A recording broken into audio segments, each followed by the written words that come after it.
Good morning, students. I hope you all would be happy and healthy at your home. Today, we are going to discuss the chapter from the book Vistas. The chapter is the third level, and the writer is Jake Finney. This chapter deals with the commuter who imagines himself to be at the third level of the Grand Central Railway Station.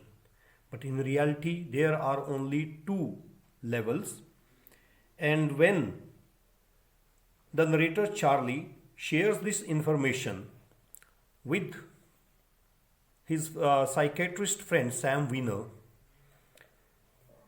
the later diagnoses it as a waking dream wish fulfillment. He explains that it is the outcome of every modern man's wish to escape from the insecurities, fears, and frustrations of modern life. Sam also terms Charlie's hobby of stamp collection as an escape mechanism, but Charlie does not believe this because his grandfather too pursued philately. Philately means the hobby of stamp collection. The old man had no worries and lived a peaceful life from which he did not need to escape. Describing further the day when he strayed to the third level at the station, Charlie tells that he had worked till late one summer night in office. He was keen to get back home to his wife Lucia, and he hurried to board a train at the second level. He rushed down to the second level and lost way when he crossed the arched doorway that led to the subway. He felt that the Grand Central was like a tree that keeps growing new corridors and stairs similar to branches and offshoots of a tree. Continuing his search for the train that would take him home, Charlie walked down a corridor, hearing the empty sound of his own footsteps. Suddenly, he found himself on the third level, and this place was quite different from the level of the third level itself, since it had smaller rooms, fewer ticket windows were there, and open flame gas lights were burning also.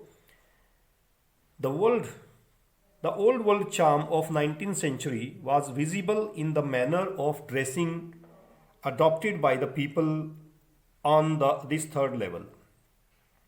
To confirm the observation, Charlie spotted a newspaper, The World, that carried a lead story about President Cleveland, the premier of United States in the late 19th century.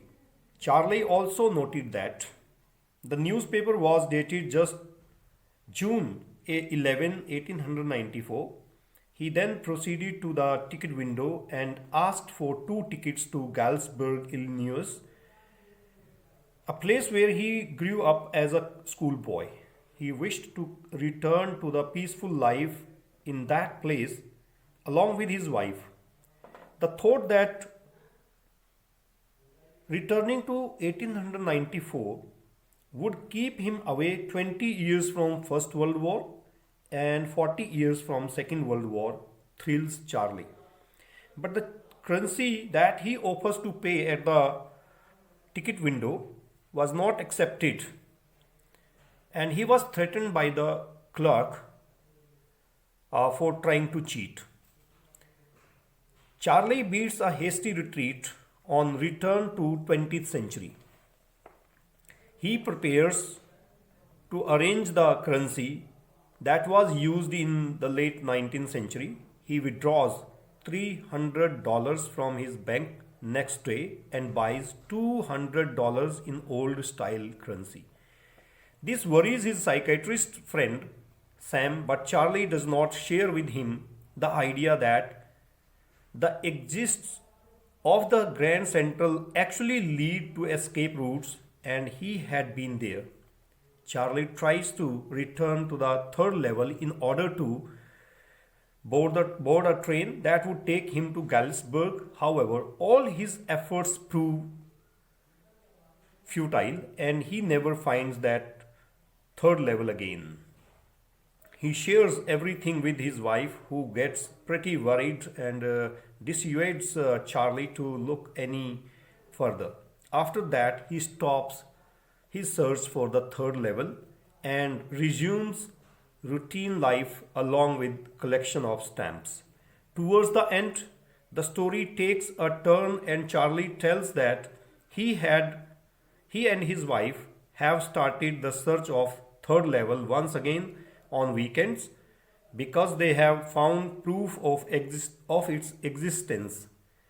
Charlie's friend Sam's disappearance had made them believe that the third level exists. Charlie recalls that he had shared with Sam his experiences as a young schoolboy in Galesburg, and impressed by those descriptions, Sam had found this place and escaped to it. At this point, Charlie discusses first day covers and informs that stamp tickets increased in worth if they were posted on the day of their launch. Stamp collectors predicted this exercise by putting blank letters inside self-addressed envelopes and affixing new stamps on it.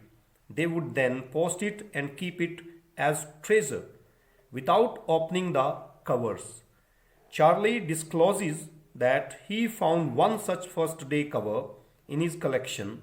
It carried his grandfather's address in Galesburg and had a letter inside written by Sam. This letter was dated July 18, 1894. The 6-cent stamp on the cover bore the picture of President Garfield. Sam had confirmed the presence of third level in this letter and had invited both Charlie and Louisa to join him at Galesburg.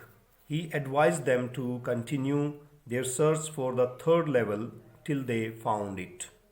Charlie tells a little more about Sam's disappearance by informing that Sam had bought $800 worth of old style currency a few days before disappearing. Charlie feels that since Sam cannot practice psychiatry in 1894, the money will be sufficient for setting up a little hay, feed and grain business.